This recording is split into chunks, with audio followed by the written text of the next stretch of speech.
definitely a redneck child who, you know, ran around barefoot and on dirt roads and stuff like that. But when I got to the university and started doing theater, we had to take dialects classes. We had to do standard American. Like, we had to learn how to not talk. I'm actually writing a song right now called "Play Free Bird" about this show I was at where the dude just wouldn't stop. He's just like, "Play Free Bird." Every song I was like, so this next song, "Play Free Bird."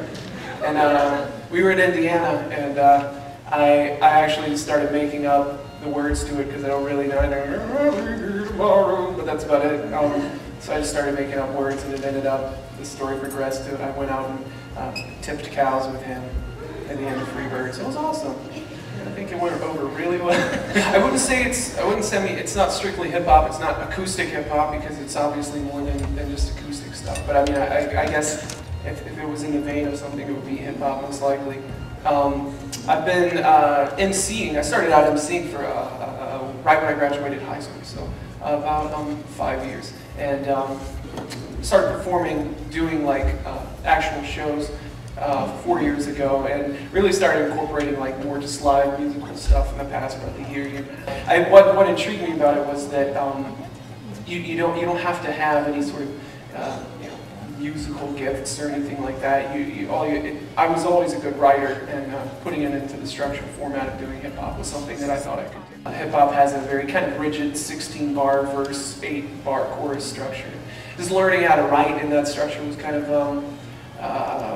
tough for me at the beginning because I just wanted to say as many words as I possibly could, and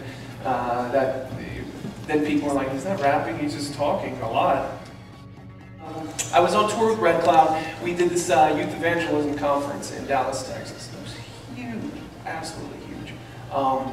There was like 20,000 people there, and that was definitely not the kind of thing I was used to dealing with. But I was on the road with him, so he was just kind of showing me the ropes of how to, you know, how to do crowd control and things of the sort. And it was this huge arena stage, and Kirk Cameron was speaking that night. And at the end of the show that night, after we did our set, I downloaded the theme to Growing Pains.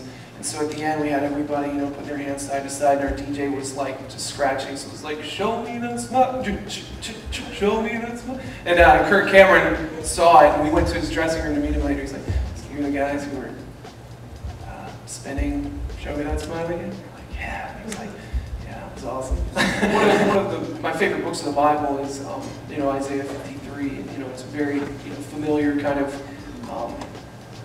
you know, prophetic statement about, you know, what Jesus was going to go through. It's the, you know, the chapter that says he was wounded for our transgressions, bruised for our iniquities, the chastisement of our peace was upon him, and by his stripes we're healed. And I mean, just in those two verses, I think if, you know, you need "for God so loved the world," you know, people need John 3:16, but, you know, I think those verses mean more to me than any others, because, you know, it hadn't happened yet, you know, and you know, he was going ahead and he was saying, this is what's going to happen. And you know, the chastisement, you know, of our peace was on him. You know, he was doing it for us, not because he had to, but because he wanted to. But just whatever it is that you do, even if you say, "I don't have a thing, I'm not good at math, I'm horrible at gymnastics, I'm really hairy, you know, my head is 10 times larger than most people's, I'm hairy," whatever. None of that, you know, you don't have to have a thing. You don't have to be an amazing musician. You don't have to be, you know, whatever it is that you're doing, you know, there are people who are, you know, they're living their lives, you know, they're doing 9 to 5, and they're succeeding and they're excelling at it. And, you know, putting Christ first in whatever it is you do. You know, if I'm a waitress, I'm going to be the best waitress there is. If I'm, you know, if I'm a janitor, I'm going to be the best because I know this is where God has me for a reason. And, you know, I'm going to continue to try to be the absolute best at what it is, you know, I'm doing. And I would be selling myself short and probably ripping people off if I didn't. And, but way past music, you know. God's a forgiving God, and He knows we're going to make a million and one mistakes. And when this camp is over and Wednesday rolls around, and that feeling of how awesome camp was, maybe it starts to dwindle a little bit, and the mundane, everyday things start to slip in, and you're maybe you slip into old habits or whatever it is. There's absolutely nothing you could do to make Him love you more. There's absolutely nothing you could do to make Him love you less. And that's the freedom that we have.